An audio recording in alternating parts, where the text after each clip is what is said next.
भुलक्कड़ बहू। कल ये तेरी बीवी फोन सब्जी की दुकान में भुलाई। वो तो भला है कि पहले भी 5 बार भूल चुकी है, तो लोगों को पता है कि ये मोबाइल तेरी बीवी का ही है। अरे तो कौन सा आईफोन है जो लोग दबा लेंगे? 2 कौड़ी का फोन है, न लाइट चलती है, न आवाज आती है। बस नाम का फोन है, ये नाम का। अरे नाम के फोन पर तू घंटों पंचायत करती है, न जाने क्या काम होता है। अरे कौन से शहर बाजार में तू काम करती है? बहू सास से जीत तो सकती नहीं थी, वहीं से चली जाती है। लेकिन हाँ, भूलने की आदत उसकी अब भी रहती है। सुनो, नहाने जा रहा हूँ, ऑफिस के लिए देर हो रही है, तो जरा ये शर्ट प्रेस कर देना। और हाँ प्लीज, और कोई शर्ट धुली नहीं है तो थोड़ा ध्यान से करना, ठीक है? अरे हाँ हाँ, पता है। हर बात पर सिखाया मत कीजिए। इस घर में शादी करके तो ऐसा लग रहा है कि सामान्य ज्ञान की क्लास ही चलती रहती है। हर वक्त परेशान करके रख दिया है। पति नहाने जाता है और बीवी लग जाती है पति की शर्ट प्रेस करने कि तभी बाहर से आवाज आती है।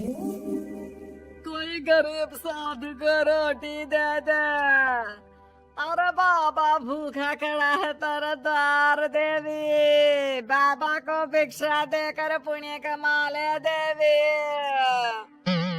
ओहो, ये तो पुण्य की बात है कि बाबा दरवाजे खड़ा है।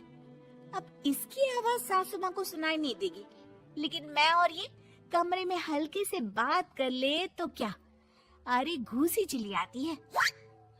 चलो पहले बाबा को ही रोटी दे देती हूँ। अब क्या था, रिंकी जाती है बाबा को रोटी देने, लेकिन पीछे छोड़ जाती है पति की शर्ट के ऊपर प्रेस, वो भी गर्मा गर्म। अरे बाबा रोटी तो ले लो, बस ये बता दो कि मेरी किस्मत कब जगेगी। ससुराल में हालात टेबल टेनिस के बॉल की तरह हो गए हैं। कभी कोई इधर फेंकता है तो कभी कोई उधर फेंकता है, कोई इधर मारकर उधर फेंक देता है। समझ में ही नहीं आ रहा कि ये भूलने की आदत कैसे ठीक होगी। कोई उपाय हो तो बता दो ना बाबा। बाबा घर के अंदर देखते हैं तो 1 घंटे बाद टीवी पर गजनी फिल्म शुरू होने वाली होती है। याद है ना, गजनी फिल्म जिसमें आमिर खान को भूलने की बीमारी होती है और वो हर बात को लिख कर याद रखता है। अरे बेटे, हम बाबा हैं। हर किसी सवाल और जीवन में दुख परेशानी का निजात है हमारे पास। तुम एक काम करो, 1 घंटे बाद टेलीविजन के सामने बैठ जाना और जो फिल्म देख रही हो ना, देख लेना। तुम्हें तुम्हारे सारे सवालों के जवाब मिल जाएंगे। अलग निरंजन, निकालो खाना, सलाह देने की दक्षिणा भी। अरे बाबा, जीवन से ये वाली समस्या खत्म हो जाए तो समझिए मेरे घर से आपका लंच पैक शुरू, वो भी बिल्कुल फ्री में। तभी अंदर से पति के जोर जोर से चीखने की आवाज आती है। अरे क्या मजाक बना रखा है तुमने? ये क्या है, पूरी शर्ट जला दी। तंग आ गया हूँ मैं तुम्हारी भूलने की आदत से। हे भगवान, ये मेरा गधा जैसा बेटा सारा दिन जितनी कमाई नहीं करता उतना तो ये लड़की नुकसान करवा देती है। बाबा, लग रहा है कि कोई कांड हो गया है अंदर मुझसे।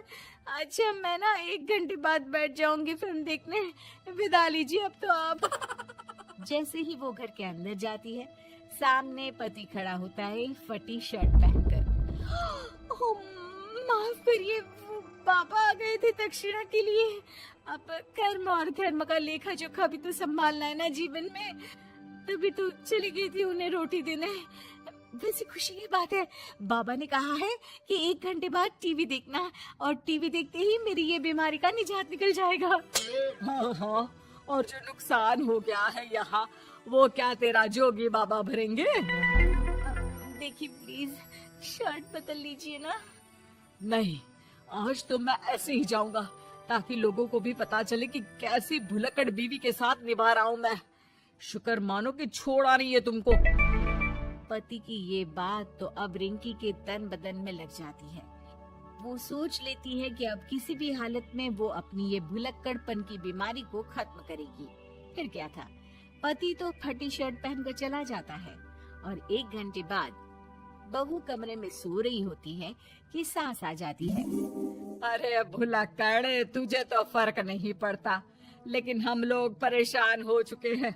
जा, तेरा बाबा बोल रहा था ना 1 घंटे बाद टीवी देखना, तो जा देख, क्या पता कुछ सुधार हो जाए। बहू टीवी खोलती है तो सामने चल रही होती है गजनी फिल्म, जिसमें आमिर खान शरीर में या दीवार में लिखकर अपनी चीजों को याद रखता था।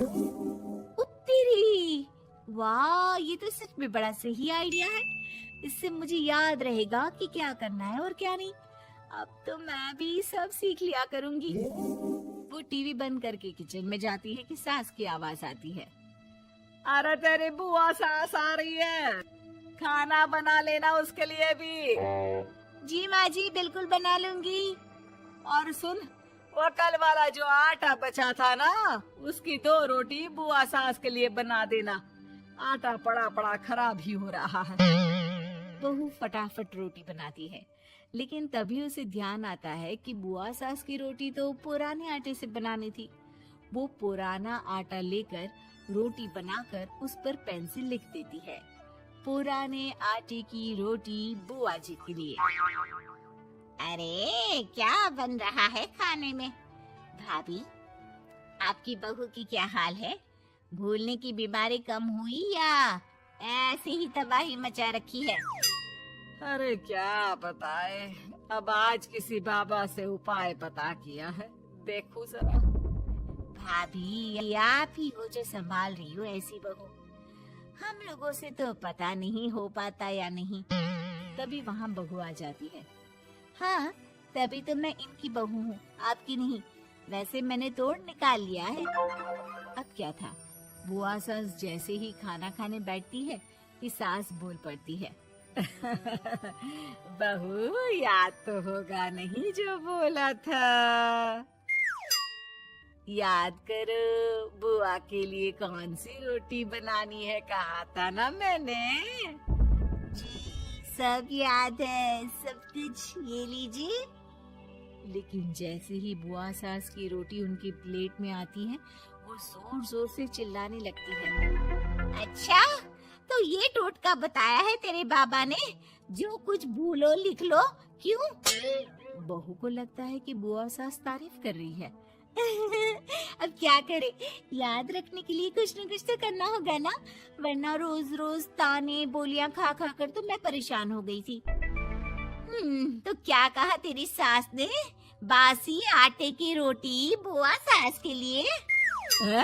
बाबा, अरे हाय, कैसी बात कर रही हो ननद रानी, मैं ऐसा क्यों बोलूंगी? ऐसे आपको कैसे पता चला? क्योंकि तेरी भुलक्कड़ बहू ने ये लिखा है। बहू सबके सामने वो रोटी रख देती है जिसमें लिखा होता है, बुआ सास की रोटी बासी आटे की।